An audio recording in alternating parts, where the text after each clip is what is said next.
तो पुरुष सब दुर्योधन तो शासन है या नहीं? दुर्योधन तो शासन है, इसीलिए बाहुकाली। जो स्त्रियां हैं उनके लिए कहीं नहीं कहा है कि सब शूर्पणखाएं पूतनाएं हैं।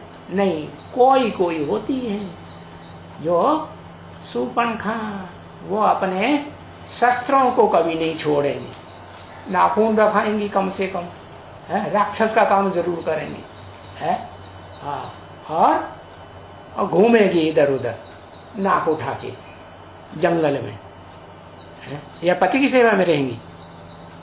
रहेंगी? नहीं रहेंगी। उनकी बुद्धि जो है एकाग्र होती है, एकाग्र नहीं होती, राक्षसी का पार्ट बजाती है। तो बताया कि भले शूर्पणखाएं पूतनाएं बड़े से बड़ी माया का रूप धारण नहीं करती है, कि उनसे भी कोई बड़ी माया का रूप होता है।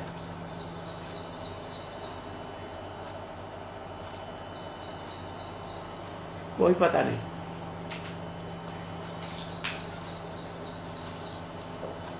जो माया साक्षात एवरलास्टिंग रावण का रूप धारण कर लेती है, जगदम्बा, उससे बड़ी माया कोई नहीं। अच्छा, जगदम्बा ही स्त्री रूपिणी है, गड्ढा है बड़े से बड़ा।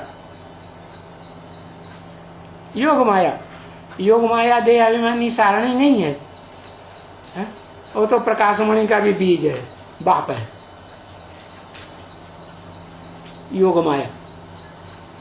योग माया के भी चलाने वाली कोई आत्मा है या नहीं है? जब योग माया का कोई बाप है भी नहीं, कौन?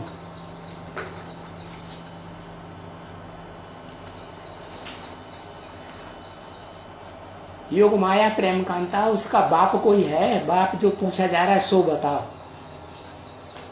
हाँ, योग माया का भी बाप है, योगी राज। कौन है? वो बाप है ना? नहीं है? मायावियों का बाप है या नहीं है? योग माया का भी बाप है, लेकिन वो तो पुरुष है।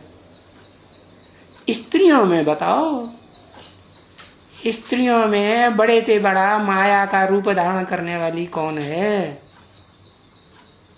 परम ब्रह्म है, बड़े से बड़ा ब्रह्मा। मन बुद्धि से भी, स्वभाव संस्कार से भी बड़े से बड़ी माता का रूप प्रैक्टिकल में पार्ट बजाने वाली कौन हुई है? जगदम्बा हुई या आदि लक्ष्मी हुई? कौन हुई? हुई कि नहीं?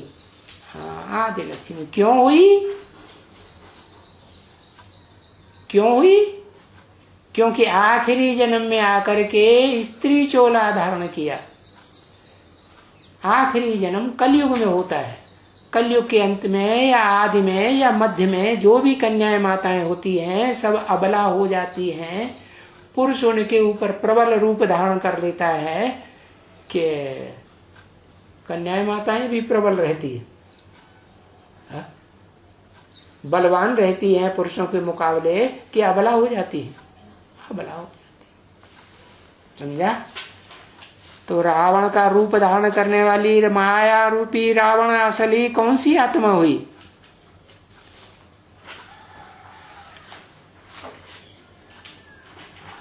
आखिरी जन्म में पूर्व जन्मों के हिसाब से, पूर्व जन्मों में कोई कर्म ऐसे हुए हैं जिसके आधार पर उसे स्त्री चोला मिलता है। स्त्री चोला मिलता है तो फिर क्या होता है? आधीन रहना पड़े कि नहीं आधीन रहना पड़े? कब तक? तब तक आधीन रहना पड़े जब तक इस सृष्टि रूपी रंगमंच पर ऊंच से ऊंच पार्ट बजाने वाला हीरो पार्टधारी है, वो हीरो पार्टधारी को प्यार से, मनौती से उसे अपना नर बना ले। तो राधा रूपी लक्ष्मी को संगमी कृष्ण के पास आना पड़ता है या संगमी कृष्ण राधा के पास जाता है?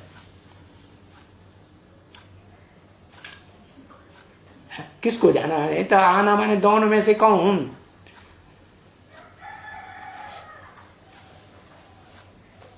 राधा को जाना पड़ता है। क्या राम को धारण करने वाली जो राधा है, राम माने वो धनुष, शरीर रूपी चाप, शरीर रूपी धनुष।